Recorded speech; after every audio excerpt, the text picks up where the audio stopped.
welcome back to Bump Love. And today we want to delve deeper into this thing called love languages. What exactly are these? What are love languages? And how can they, how you just break it down for each love language and how, you can express it to your child based on their love language. So I know one of my love languages is actually acts of service. But I feel like I have evolved into that one as I've grown older. Yeah. I appreciate when people do things for me or offer help. The other major one is words of affirmation. Oh, really? Yes. That's what, really?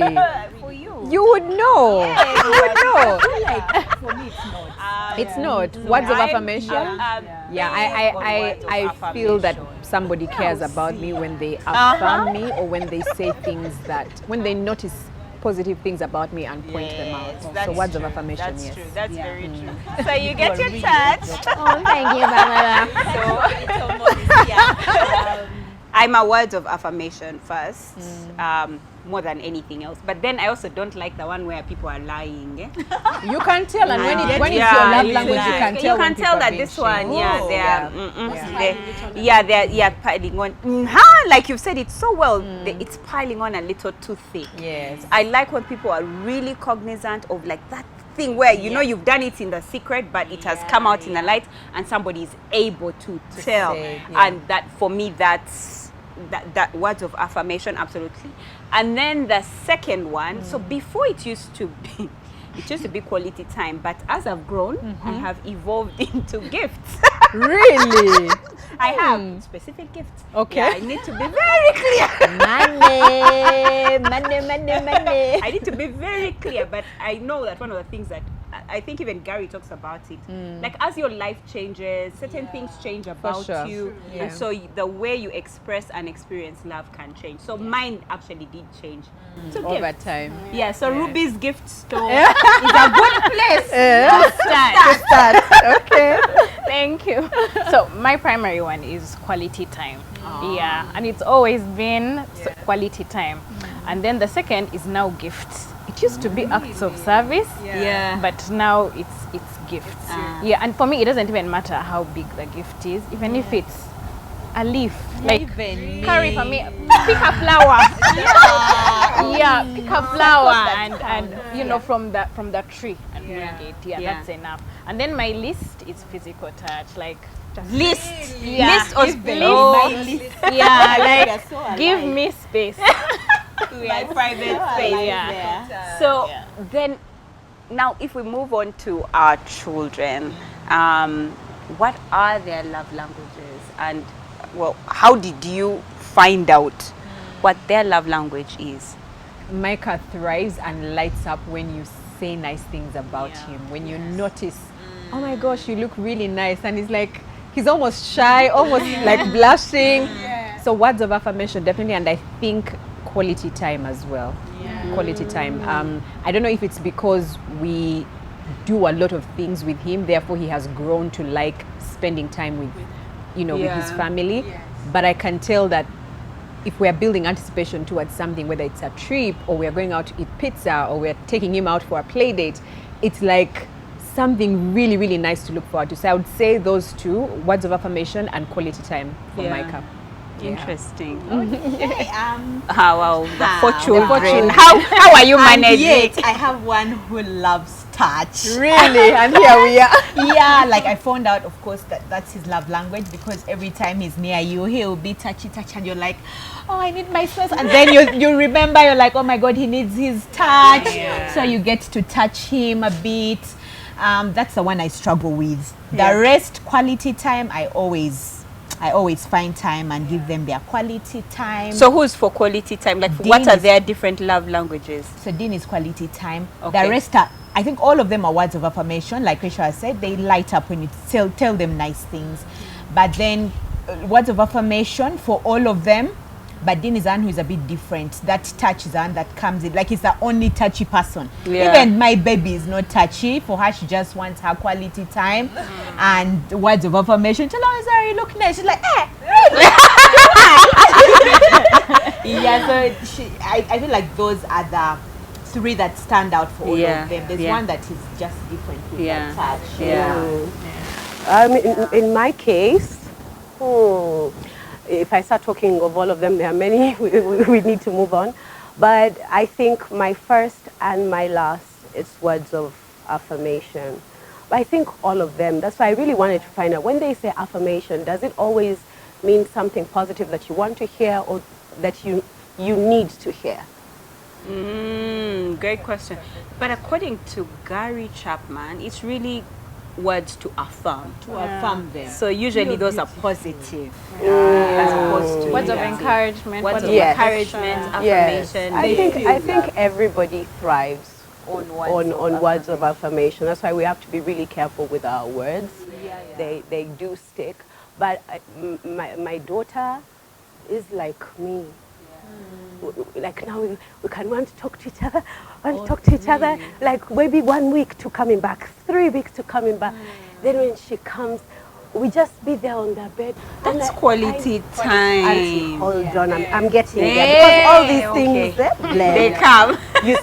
you spend time with her, but maybe because she's grown up knowing that mama is working, so she's learned how to, we slot ourselves into each other, yes. But words of affirmation and touch, there are days we just stay on the bed and we look at each other. Then, she touches, I fall asleep. For me, touch means a lot. You know, if you walk with somebody, bring your hand. Imagine you're maybe walking with your spouse. You're not touching really. But that thing that reminds you, I am here, yes. Even when, I won't call it insomnia, but I just wasn't sleeping well. If I slept on and I hear the heartbeat, I fall asleep. I sleep better with somebody else. You can imagine. So I just wanted to say that I think as human beings, yes, we all thrive on words of affirmation, but for some people it's translated in love. It's translated to love, yes. Like, oh, I feel like Angie really cares about me because she affirms me. For other people, it's like, oh, Angie thinks well of me. Like me. It's not translated to You love. even me. You want the affirmation. Move on. Move on. But for others, if you're not affirming them, you're not. You don't love them. Yes. Spouses do suffer. Yes. Oh yeah. Now you. I get it. Yeah. Like if we go in public, I want to be, not me, but women want to be called Mrs. Thank so, you. and also your husband acknowledge. You don't feel that. So now even me, I'm very okay. I know. Yeah, true. So my kids they really do span across all of them.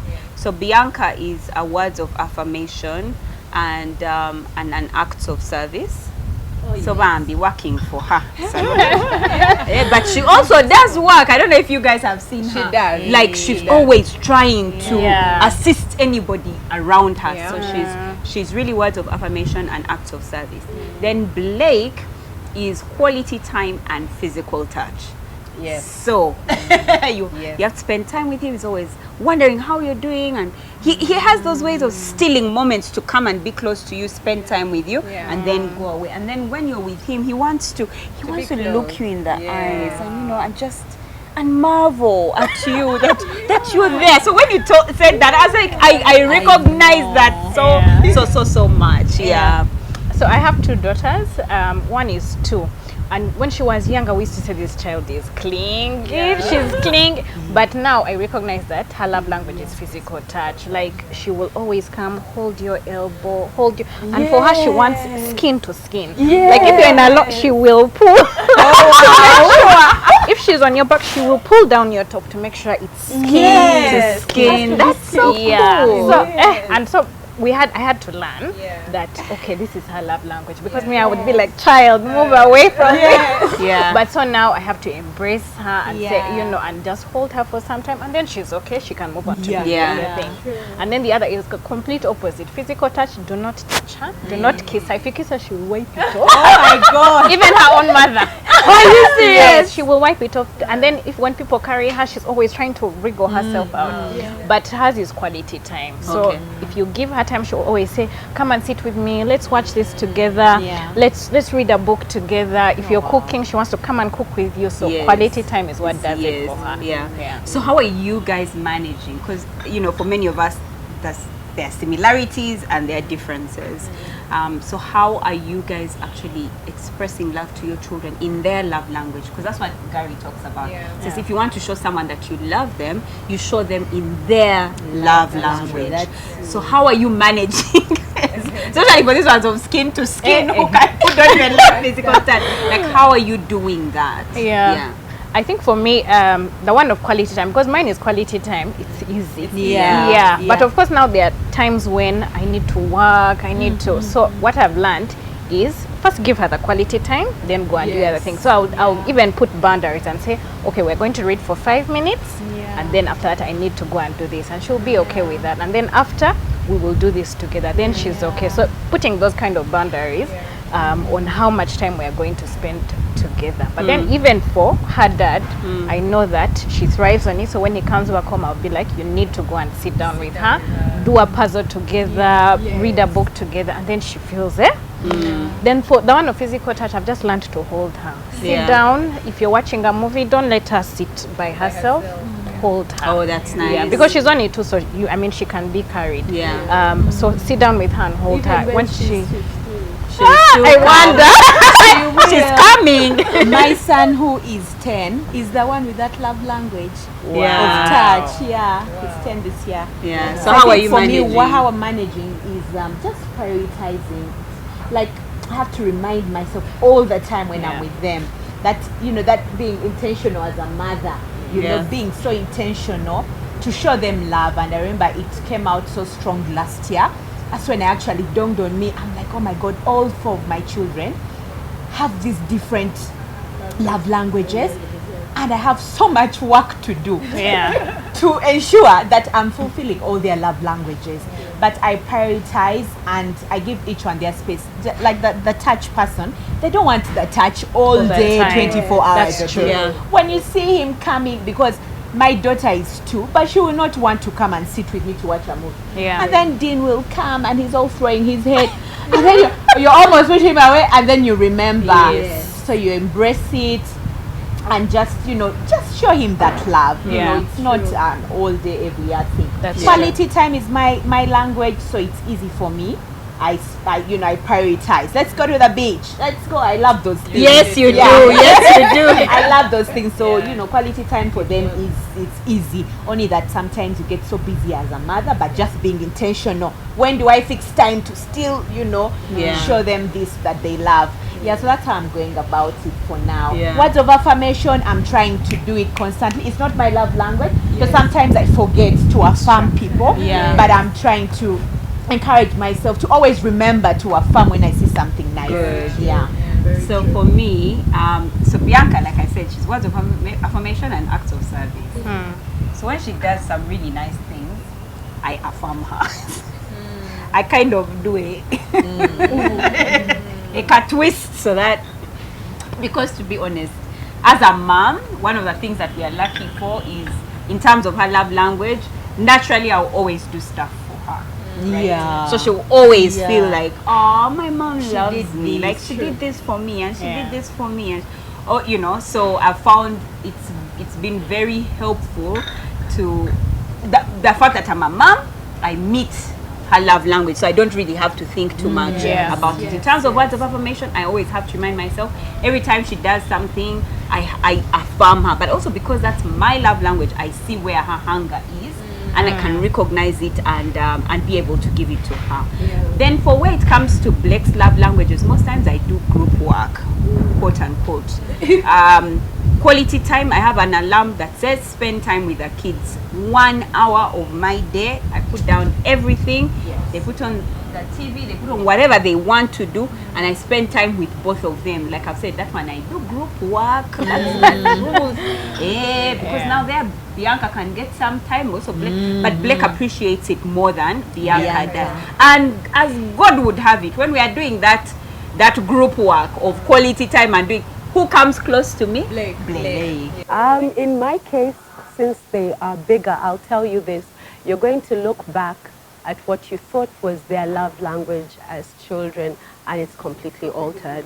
There are those as children who love touch. But as they grow up, whether circumstance or just, they move away from it. So it's important to keep tabs of at which point they're at. My sons, I realized during lockdown, is they are at that stage as men where affirmation is important for every human being, but more for a man. More for a man. So when your sons are like, Mom, like, chill. It was, and I'm already, but boys, I told you, why did they most times they take it. They're like, okay, Mom, but then other days they're like, Mom, no. We did, we were, during COVID, they're cooking, they're cleaning, they're, helping out as well. But just because I've come in like maybe 3 p.m. and the dishes are not washed. So you learn to slowly understand them, but especially for boys, for men, the older they grow, affirmation is so important. Then for Asante, man, it's still the same. And it's easy to understand and process because she's a girl. So I've walked that kind of journey, so yeah. So what I'm doing with Micah is I'm capitalizing on the things that he likes to do. So Micah likes to go out to play areas, and when he goes to a place and he really enjoys it, depending on what's there. Like there's a spot in Naguru, I think it's Olive's Gardens. They have a little play area for kids, and they have pizza. Yes. He loves that place. So every once in a while, I have like a list of maybe 3 or 4 places that he really likes to go. Every once in a while, I'll just spare some little money and say, now we are going to this place. So we'll either go as a family with his dad as well, or it will just be me and him. And for him, it's like I have scored points for like 2 weeks. Mother of the year. Mother of the year. So I really capitalize on that. And then of course for words of affirmation, I always find something to say, something nice to say about him, and to let him know, Micah, you're intelligent. Or like, oh, you finished your homework, well done. Oh, you've done the numbers, very good job. And then it's like high fives here and there, and just re-emphasizing that you are amazing. Thank you for being obedient. Thank you for doing your chores. Thank you for doing this. And just so that he knows that he's appreciated, and that he's loved. And you can tell that for him it's heaven. It's heaven. You filled his love bank. Wow. Absolutely love that. And don't we all love to be loved? When we come back, Dana is going to get a bit deeper into this topic of love language. You do not want to miss this. Until next time, with love from Bumplow.